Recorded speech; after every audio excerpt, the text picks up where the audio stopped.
ভারতীয় কুসংস্কারাচ্ছন্ন হিন্দুদের গোবরের প্রতি ভালোবাসা নতুন কিছু নয়। তারা গরুর গোবর গায়ে মাখে গোমূত্র পান করে, এমনকি গোবর খায় পর্যন্ত। গরুর গোবরের প্রতি এই ভালোবাসার আরেক নিদর্শন হল গোবর উৎসব। দক্ষিণ ভারতের কর্ণাটক রাজ্যে অবস্থিত গোমাতাপুরা নামের এক প্রত্যন্ত গ্রামে এই গোবর উৎসব উদযাপন করা হয়। গ্রামবাসীর বিশ্বাস, তাদের দেবতা বীরবার স্বামী এই গোবর থেকে জন্ম নিয়েছিলেন, তাই তারা গোবর দিয়ে হোলি খেলে এই উৎসব উদযাপন করে।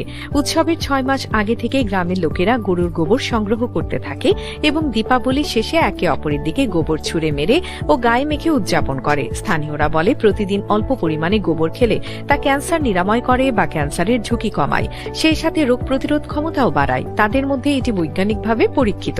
যদিও গ্রামের অন্যরা জানায় কেবল ওই একজন মানুষই গোবর খাওয়ার চর্চা করে। সমগ্র ভারতবর্ষে শুধুমাত্র কর্ণাটকের এই গ্রামেই গোবর মাখা এবং গোবর দিয়ে হোলি খেলার এই উৎসব পালিত হয় এবং শুধুমাত্র গ্রামের শিশু, কিশোর এবং পুরুষেরাই এই উৎসবে অংশগ্রহণ করে থাকে। গ্রামবাসীর মধ্যে এক লোকবিশ্বাস প্রচলিত আছে যে এই গোবর থেকেই তাদের দেবতা আবির্ভূত হয়েছিল। অতীতে একবার এই জায়গায় প্রচুর গোবর পাওয়া গিয়েছিল এবং একদিন হঠাৎ করে গোবরের মধ্য থেকে তাদের দেবতার একটি মূর্তি পাওয়া যায়। তারপর তাদের দেবতা গ্রামের প্রবীণদেরকে স্বপ্নের মাধ্যমে গোবরের স্তূপে উৎসব করার আদেশ দেয়। সেই থেকে গোবরকে তারা আশীর্বাদ স্বরূপ মনে করে। গ্রামবাসীর দৃঢ় বিশ্বাস, তারা এই উৎসবে অংশগ্রহণ করে তাদের ত্বকের রোগসহ যে কোনো সমস্যা দূর হয়ে যায় এবং তারা আরো সুস্থ হয়ে ওঠে। তাদের মতে, গোবর উৎসবে অংশগ্রহণকারীদের যদি সন্তান লাভের আকাঙ্ক্ষার মতো অন্য কোনো ইচ্ছা থাকে, তবে তাদের ভগবান সেই ইচ্ছাও পূরণ করে। গোমাতাপুরা গ্রামে প্রায় 300 বছর ধরে এই গোবর উৎসব পালিত হয়ে আসছে। স্থানীয়দের মতে এই উৎসবটি একটি অলৌকিক ঘটনা, কারণ যারা এতে অংশগ্রহণ করে তাদের নাকি কোনো চর্মরোগ হয় না।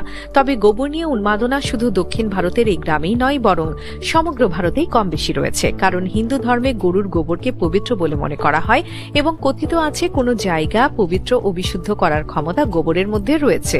গোবর উৎসব শুরুর আগে থেকে গ্রামের বিভিন্ন জায়গায় গোবর জমা করা হতে থাকে। এসব গোবরের স্তূপের উচ্চতা প্রায় 20 ফুট পর্যন্ত হতে পারে। গোবর উৎসবের সকাল থেকেই গ্রামের কেন্দ্রস্থলে ট্রাকে করে বিপুল পরিমাণ গোবর এনে জমা করা হতে থাকে। ছোট ছোট শিশুরা সকাল থেকে একে অপরের গায়ে গোবর ছোড়ার মাধ্যমে উৎসবের আনন্দ শুরু করে দেয়। তবে আনুষ্ঠানিকভাবে এই উৎসবের সূচনা হয় গোবর পূজার মাধ্যমে। দুর্ভাগ্যজনক হলেও সত্য, ভারতের জনগণ গোবর শুধু খায় আর গায়ে মাখে না, পুরোদস্তুর গোবরের পূজাও করে।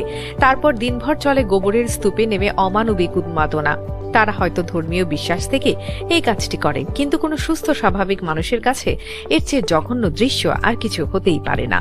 গোবর দিয়ে তারা রীতিমতো একজন আরেকজনের উপর আক্রমণ চালায়। গোবর ছোড়ার অনুষ্ঠান শেষ হলে গ্রামের একটি হ্রদে নেমে সবাই গোসল করে বাড়ি ফিরে যায়।